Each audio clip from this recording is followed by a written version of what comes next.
Hey everyone, welcome back to Tutorial Lore. Today, I'm going to teach you how to create PayPal payment link. So be sure you stay throughout the whole video so you don't miss any steps. Hope you will like this video and subscribe to my channel.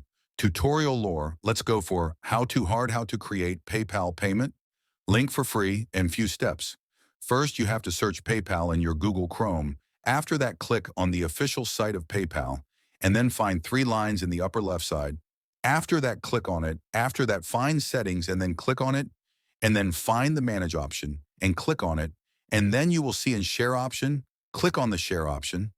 Now you can copy it and send it to anyone you want. Like you can share this to your Facebook status also.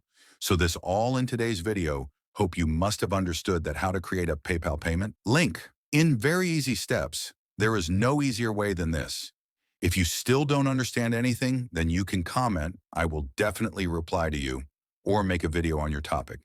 Hit the like button and press the subscribe, drop a comment. It motivates us to create more tutorial videos for you. Thanks you.